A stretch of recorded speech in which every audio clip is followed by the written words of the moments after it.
அனைவருக்கும் வணக்கம். நம்ம இந்த வீடியோவில் வந்து பார்த்திங்கன்னா கணக்கு பார்க்க போகிறோம் இன்றைக்கு நடந்த தேர்விலிருந்து.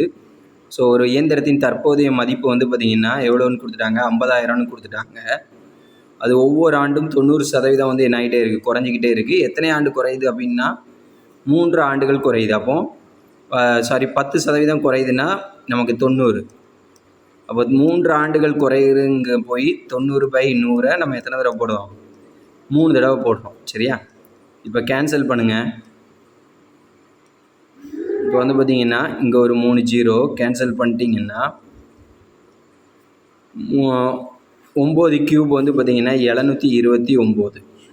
மீதி 5ஆல் பெருக்கிட்டீங்க அப்படின்னா 9×5 45, 2×10 14, 7×5 35, 1 36. இங்கே ஒரு 0 இருக்கிறதுனால நான் ஒரு 0 சேர்க்குறேன். அப்போ இதனுடைய ஆன்சர் வந்து பார்த்திங்கன்னா பி, 36,450. சரியா? அடுத்த கணக்கில் வந்து பார்த்திங்கன்னா என்ன கொடுத்துருக்காங்க அப்படின்னா, ஒரு எண்ணுடன் அந்த எண்ணின் 16% குறைக்க கிடைக்கும் எண் வந்து 42ன்னு சொல்லி கொடுத்துருக்காங்க. அப்போது ஒரு எண் எக்ஸு. சரியா?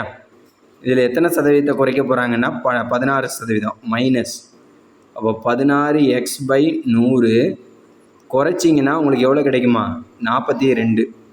அப்போ இது ரெண்டையும் பார்த்தீங்கன்னா 100 x minus 16x/100 equal to 42. அப்போ இது ரெண்டையும் இது பண்ணிங்கன்னா 84/100 எக்ஸ் ஈக்குவல் டு 42. இதையும் கேன்சல் பண்ணிங்கன்னா 2, இதுன்னா 50. அப்போ எக்ஸோட வேல்யூ எவ்வளோ அப்படின்னா 50. சரியா? எக்ஸோட வேல்யூ 50.